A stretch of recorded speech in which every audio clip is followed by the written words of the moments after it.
is KC Sports Network, proudly presented by Emprise Bank. Is the KC Laboratory presented by Emprise Bank, member FDIC, our incredible partners in Possible here at KC Sports Network. They are the absolute best. If you need anything, any banking needs whatsoever, make sure you are checking them out. I am checking out Matthew Lane right here. Hi, Matty. Let's go. I enjoy that. No, I mean, I'm doing good. We're in the middle of June here. It's a time of year. It exists. It's here. It is the hardest month to do content. It is the hardest month to put a show together. There's not a ton of news, and when there is news, there's not great news like, as we heard with Isaiah Bugs on Monday and all that stuff. But yeah, so it's tricky to do these shows. Right. And it's just, all the sports that are kind of fun are slowing down. You're in the middle. Everyone's traveling. So like you said, it's even hard. We're sitting here, we're previewing stuff, right? We're previewing the Chiefs schedule, but it's still the middle of June. So at most people are still a month away from really getting excited about what's coming up the season. And then we're a month past the point of the schedule really getting announced. So people being excited for it. It's a difficult month. It's an odd month to deal with. I mean, it really is. And so I've taken this time to start digging into next year's draft class. Let's go. Draft show, surprise draft show. If only I got with Tucker's to just change the rundown right now on the side and just really drive home the surprise. I should have done this. Do you have any surprise draft takes for June of 2024, though, since you've already started doing a little bit of legwork? Yeah, I do. The Chiefs should draft a running back in the top, 64 picks next year. They're all good? I think it's a pretty good running back class, assuming a lot of guys come out. Isaiah Pacheco, very good. I'm kind of intrigued to see. I don't want to call it a bounce back year, but I want to see if he takes that next step this year to really elevate himself to a complete, 3 down, I can do everything running back. And if not, I think this next year's running back class, we're looking at if all these guys come out, Quinshon Judkins, Omarion Hampton, Ashton Jeanty, Nick Singleton, Ollie Gordon, Jade Knott, Travion Henderson, even Donovan Edwards, Devin Neal from Kansas. That's a kind of localish guy. That's 9 guys that I'm not sure don't project as a running back one on this Chiefs roster. And so, I think it's a class that would be worthy of drafting a running back early. And I just started with this stuff a little bit, but man, that's a good running back class, especially after last year, which was kind of Jonathan Brooks. And that was about it for me. Well, and I think the Chiefs do at least a little bit of work on the running back position as well, because you got, I think they had Jonathan Brooks in for a 30 visit, right? So, yeah, I think it's at least in the realm of possibility that they were doing some work. Isaiah Pacheco's on a contract year in 2025 too. So it wouldn't be all that surprising to see the Chiefs take an early investment in the running back position. They've got 4 picks in the top 100 next year. If the Titans stink out loud next year, which we're all hoping for, then, they could be picking 64 and 69 if all things go right, Yeah. So, there's a chance that happens. Hey, look, there's a couple picks right there that maybe you can play around with a little bit. That's where you target a running back. So it's kind of not a luxury, but it's the timing's right for how this team builds their roster too. Yeah, no, it is. And I think everyone's scarred because you don't think about drafting running backs early anymore in the NFL. And the whole point, with Clyde Edwards-Helaire, was it was a little bit of a luxury pick for a relatively complete team that was supposed to be a plug and play. He gets to go out there every down and make life easier on Andy Reid, Mahomes. You don't have, and the offensive coordinator, you don't have to rotate the position. It was just a luxury pick. It's really what it was. But they kind of drafted an outlier, right? And I missed on him. I was a little higher on him, and I do think his hip injury his rookie year did take away some of his agility that he had, but it was still a miss. They took an outlier, whereas if you backtrack it and take the guy that was not an outlier, take the one guy that fit the bill of a quality NFL running back in Jonathan Taylor, how different do we think about that first round pick on a running back if Jonathan Taylor's playing running back for the Chiefs? So all those guys I listed out earlier, none of them were physical outliers in the same way Clyde was. So I think it's a year that you got to consider if you're the Chiefs taking a running back early, unless Pacheco clearly takes that next step forward. And that's my early draft talk. And we have now burned a good 5 minutes on the draft talk, and we could just keep going if we want, actually. As much as I'd love to, I think we need to continue on schedule and discuss the San Francisco 49ers. So we are continuing our season. You end up paying a running back. Yeah, they just got done doing it, but the Kansas City Chiefs, we've been doing this schedule review. We're reviewing every single game. We kind of do a a preview of all the games that the Chiefs are going to wind up playing, in the 2024 season. We're pretty well halfway through there, Matthew. We're almost halfway through this thing. Today we are talking about the San Francisco 49ers. The Chiefs will travel to then in week 7, a 3:25 Central Standard Time game for those counting. Matthew Lane, what's the quality of the Niners roster? Okay, again, I'm going to sidetrack this right away. The vibe, real quick, with Brandon Ayuk, you've seen all that stuff where he's like on a TikTok video or Instagram with Jaden Daniels and saying they don't want him back, and it's obviously could be nothing, but the vibes around that 49ers team and how they've handled Brandon Ayuk have not been great. It seems like he not only is like half out the door, but really wants to be half out the door. And this is 2 years after they did the same thing with Deebo Samuel, in which the vibe wasn't great, and it kind of showed up on the field along with his injuries and stuff. So I don't know. It just feels like there's some vibe stuff that could be a slight bit off with this offense, moving forward when you talk about losing a guy like Ayuk or just making him get upset. And then when you pair that with Kyle Shanahan, who we're going to talk about in a second, but comparing that with Kyle Shanahan, who's real quick to put guys in the doghouse, I don't know. And Brandon Ayuk's been there before. His entire rookie year was spent with Kyle Matt Adams. The vibes seem a little weird, and I guess that's to be expected when you lose twice in the Super Bowl to the same team within a half-decade period. No, for sure. And the vibes have never always been perfect with this team, right? Kyle Shanahan is a incredible offensive mind. I think he's a good head coach. I think, there's definitely some things that show up in the biggest moments, which we've seen happen now twice. I think, Kyle Shanahan did a better job being more aggressive and continues to learn things, but, they've been put in the same situation twice, in the last 5 years where they've blown Super Bowls and opportunities and, leads, and it ties back to some of the vibes of this team. I think it speaks to how hard it is to continue to sustain success in the NFL, though, because you've got contract issues that pop up. You have personalities that you have to manage because you want to keep, exceptional talent on the field. It's very difficult. The Chiefs have done a tremendous job doing that. But, some other teams have kind of come and gone. There's been cycles of some of these teams, right? I mean, this is a cycle that this team's went through. This is a different version of San Francisco 49ers than we really saw the first time around in the Super Bowl II. And it'll be a different version this time. When I look at the roster, I think it's one of the better rosters in the National Football League. They continue to have a really good front. They continue to have, good bodies and good depth on the defensive line. It starts with that defense. They have the best linebacker in football, inarguably, in Fred Warner. They have a, solid secondary, bringing back, Talanoa Hufanga, who missed a lot of time last year. It's just a really solid roster across the board, if you ask me.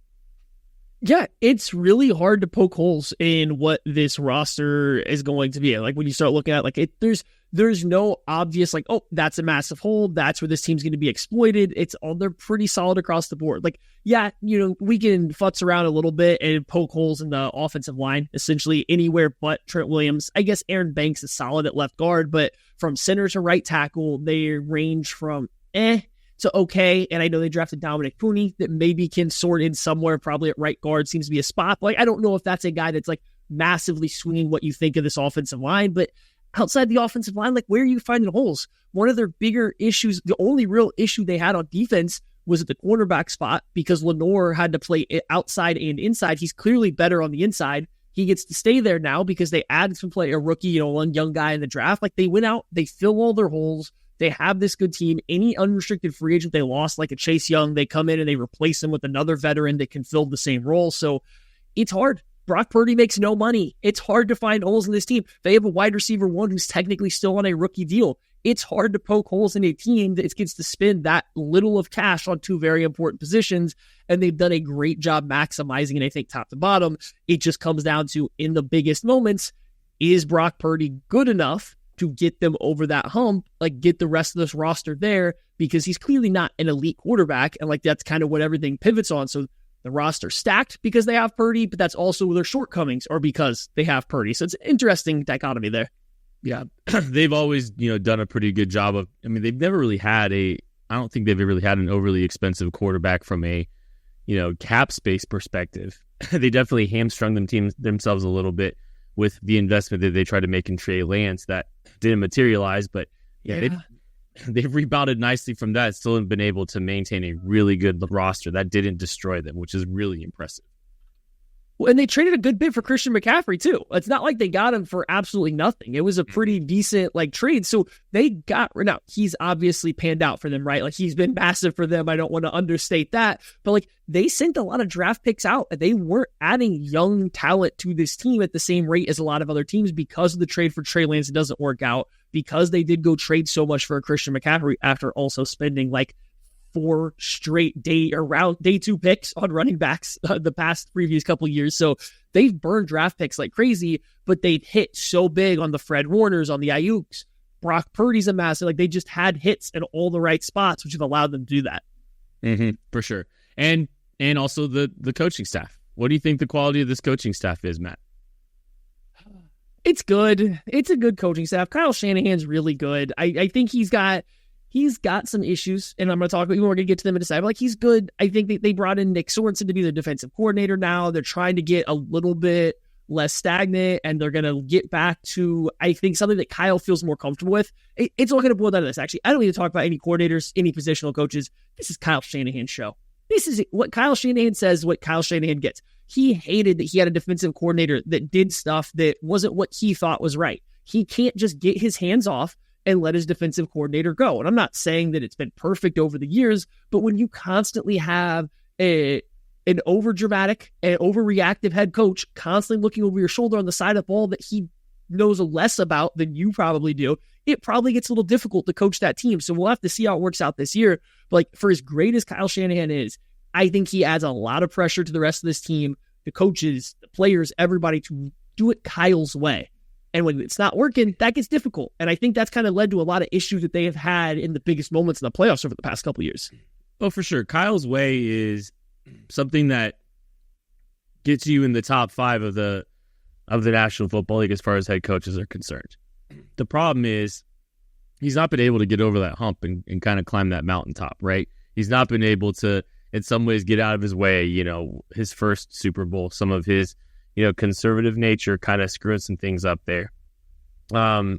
He made some choices in the Super Bowl too, and in this last Super Bowl too. But you look at some of the things that he's had his hand in from a personnel perspective, and he's kind of, they've set some draft capital on fire going after some running backs in the 3rd round when they wind up turning a 6th round pick in Elijah Mitchell into a stud too, right? So it's the good and the bad. It's the yin and the yang of a Kyle Shanahan, but I still consider him to be one of the best coaches in the National Football League. And yes, everything does through, kind of funnel through him. I thought Steve Wilkes got did dirty by Kyle Shanahan. It kind of seemed like he was using him as a scapegoat, which I think was a little bit unfair. I didn't really appreciate how they handled the Steve Wilkes situation. But outside of that, I do think he is a very good coach. Tell me about a new addition you like from this on the San Francisco 49ers, Matthew. Okay, so I don't know if this is going to be the biggest new addition they make, but I love them drafting Renardo Green, cornerback out of Florida State this past year. Weird. One of your guys. Oh, is that why I like? Okay, well, anyway. So I mentioned it, Lenore plays better in the slot, but the problem was last year he had to keep kicking outside, and he's not as good there, and then it allowed them to be attacked, and the Chiefs took advantage of that in the Super Bowl. Teams took advantage of that all last year long. So now, not only do I think Renardo Green is an excellent cornerback and probably worthy of a My Guy stamp from anybody that covers the NFL draft would be my guess, but he also allows Lenore to kick back inside and play where he's at his best. So now you take this secondary, which was once a massive strength for this team, especially when they made their first Super Bowl run in against the Chiefs, and you bring it back to that. If Green can pan out at all, play anywhere close to how he projects to the NFL after his last year at Florida State, you now get Charvarius Ward, Green, and Lenore as your starting 3 corners. They have Haifungas are coming back. You also have Jair Brown, second-year safety out of Penn State, who flashed a lot of good play last year. All of a sudden, this secondary is rising up again. They're on the top, and then you bring in a new defensive coordinator in Sorensen that's going to be able to weaponize all those guys and rely on a four-man passer. So I think he just allows everything to come together if he can pan out. So I kind of have high hopes for him, but I think it's a perfect fit, and it allows everybody else to play in a better position for them. I think, if you look at what the Niners did in the offseason, they really didn't go out and get too aggressive or too crazy in the free agency market. They actually, they're technically on the board for a couple compensatory picks. They lost some names that you're probably pretty familiar with in their runs. The Chase Young, Javon Kinlaw, Sebastian Joseph Day. They lost a few guys that, that they've, that have big contributors or were contributors to that Super Bowl there, the Super Bowl run. But they bring back a Leonard Floyd, Etur Gross-Matos, continue to cycle through, especially from an Etur Gross-Matos perspective, guys that really have struggled to, find consistency, find footing, but, just put them in a role on a deep defensive line, and hopefully you can get the most out of them. And in a limited snap count, you might be able to find some more out of them. So nothing crazy when it comes to the free agency additions, but they did do some interesting things, I think, in the draft. There's some rumors that they were interested in a Xavier Worthy type player. They go out and get a fast, small Jacob Cowing late in the 4th round. The Dominic Puni addition, I think, is quite interesting. They focused a lot of capital outside of that, 2nd round pick on Renardo Green on the offensive side of the ball. And Dominic Puni makes a lot of sense. I think he's a good fit for them in their offense. I think he's a guy that could step in and potentially start day one, because I don't think the competition is overly, it's just not a huge obstacle for him trying to jump that group. So I like what they've done offensively with their early draft capital, and Ricky Pearsall too. When there's potential that they could be cycling through the receiver room a little bit more, you add another guy and kind of into the mix there that can complement both Deebo Samuel, Brandon Ayuk as well, and Juwan Jennings, by the way, back as well, which is a really good add for them as well. Just kind of a glue guy role player. Kind of like the construction of the receiver room, even if they do eventually move on from Brandon Ayuk. We're going to take a break. We'll be back right after this. We appreciate you supporting KC Sports Network by listening to our podcast. You have helped us become the highest-ranked Chiefs podcast network in 2022 and 2023. And don't forget about our daily Substack newsletter, the best written analysis you can find on the Chiefs straight to your inbox every day. kcsn.substack.com. I'm a golf nerd, wearing a golf hat right now. Love golf, think about golf a lot. I'm always trying to play when I get a chance. And as a golfer, for years I've been hearing PXG say nobody makes golf clubs like they do, period. And you know what? They're right. I went in for a fitting, and I saw for myself. I went in and swung the PXG Black Ops driver. It is a total game changer. You no longer have to sacrifice distance for forgiveness. And I got to learn that because I got to play this week on a course with my brand new PXG Black Ops driver. And it's true. You don't have to sacrifice distance for forgiveness. I was hitting the ball straight, hitting with some great distance. It was a lot of fun, getting to see the impact that getting fit for a PX driver did for my game. I was playing in a scramble. It was great to have some shots that counted on the board this week. So I really have enjoyed my PXG Black Ops driver, and I know you will too. They made me a believer, and they'll do the same for every golfer in Kansas City. Visit pxg.com/KC Laboratory to schedule your fitting at PXG Kansas City. That's at 7517 West 119th Street in Overland Park. Get fitted for any club. Check this out. And you'll get a dozen golf balls free. That's pxg.com/KC Laboratory to schedule your fitting. pxg.com/KC Laboratory. Limit 1 dozen golf balls per person. Promotion ends June 30th. Other terms and conditions may apply. See store for details. All right, let's continue on with the 49ers. Give me some players to watch, or a player to watch, Matthew, from the San Francisco 49ers. Did you want a handful, or did you just want one? Start with one. You're going to go to 6 or 7 or maybe 12 eventually. But anyways, we'll just start with one. I'm gonna go Nick Bosa. And what? Nick Bosa is a very good football player. Everybody kind of knows this, but it felt like last year he was just very good rather than game taking over good. And maybe that's a little bit of a Super Bowl clouding my memory because the Chiefs were able to scheme around him, especially in the second half of that game, and kind of take advantage. But it felt like Nick Bosa 2 years ago. And going back to the first Super Bowl, the 49ers, then 2 years ago, right before he gets paid, he was just dominant. He was winning games in and out. He's right there in the conversations with Myles Garrett, with Micah Parsons. And I don't think he's far removed from being with those guys, but I don't think he was as impactful as them last year. And it felt like there were definitely situations where he was kind of taken advantage of for being over aggressive, trying too hard to make a play. So I do wonder if a little bit of a scheme change, getting something that maybe he's a little bit more comfortable with again at the defensive coordinator spot, will enable him to get back to that way to where he really was worth being the highest paid defensive player in the NFL and really take over. And I think they need that. We said there's not a lot of holes on this roster, and I agree with that, but they still need someone to completely take over on the defensive side. Fred Warner can do it as long as somebody attacks the middle of the field. But if no one's going to attack the middle of the field, it's kind of hard for him to completely take over a game. I think Bosa can force that hand. I just would, if you're a 49ers fan, you want to see him play the way he did a couple seasons ago and not last year. Whereas if he plays like he did last year, I think the defense is still susceptible to getting beat, getting out-schemed, getting outworked any given week. And I think we saw that a lot more from the 49ers defense last year than we had in the previous couple seasons. I'll go with Brock Purdy.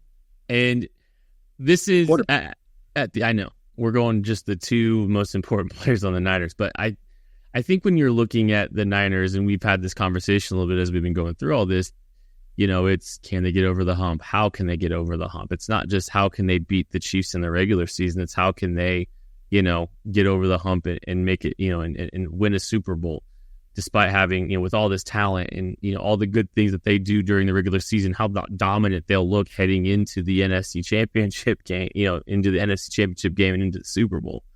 I remember the first time that this team played, then, I think it was Green Bay, and they just ran the ball like 20 times in a row or something in the NFC Championship game. And I just remember watching that going, how are the Chiefs going to beat this team? Well, it's because, Jimmy Garoppolo made some really bad plays late in the game, and having an elite quarterback is ultimately what mattered.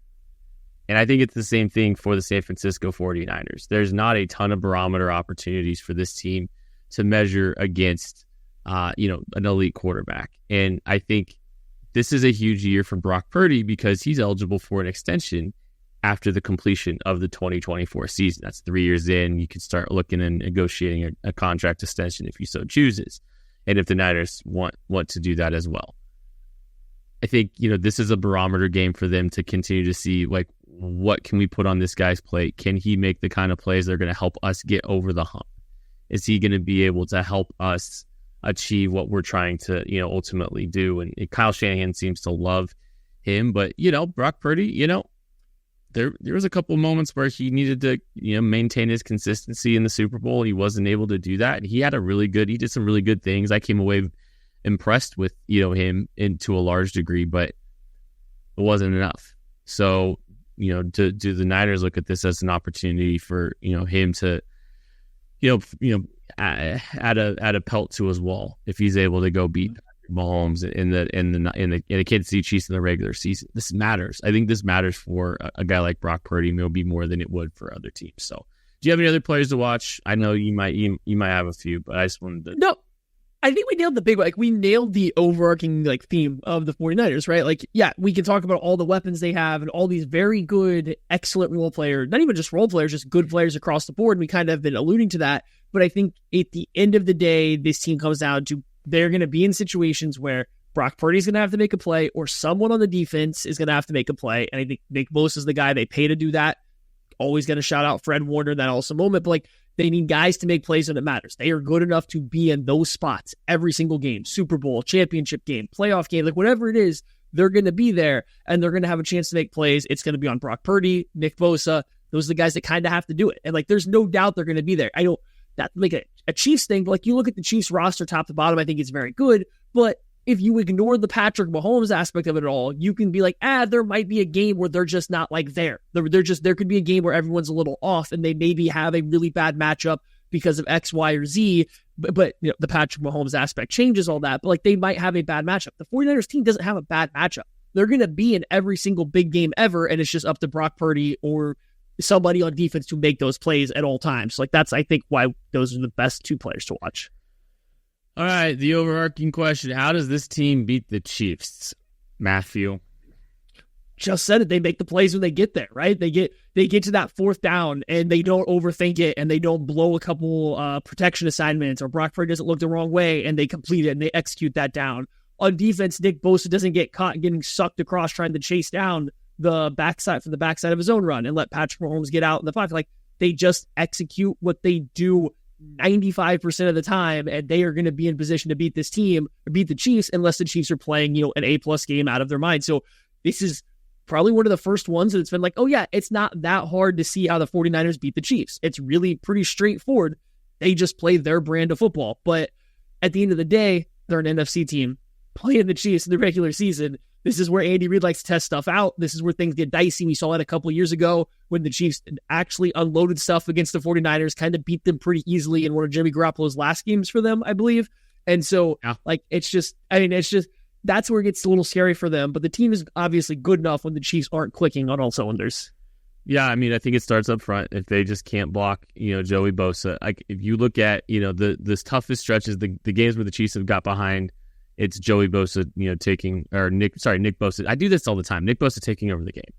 And like that's something that's been a common theme for, how the Niners have been able to get up 10 on the Chiefs, or being able to do that. But the Chiefs had him and had his head spinning when they went into Candlestick and beat the brakes off of him a few years ago. That was one of the things, is like they had a plan for Joey Bosa or Nick Bosa, and Nick Bosa just, his impact was diminished significantly. So yeah, it's a few plays from Brock Purdy playing their brand of football, catching the Chiefs at the right time.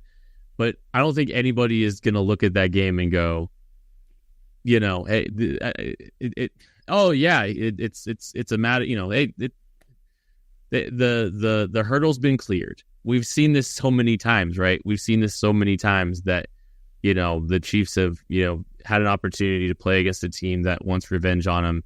Maybe the opponent has exacted revenge on them for the regular season, and it goes down to, what's going to happen when these two teams line up again. So it's important. Like I said, I think it's important for players like Brock Purdy, and it's important for seeding when you're playing a good team and all that stuff. But, when you're trying to collect wins and stay ahead of the rest of the AFC when you're playing an NFC opponent. But yeah, who is the Chiefs' non-Mahomes MVP, Matthew?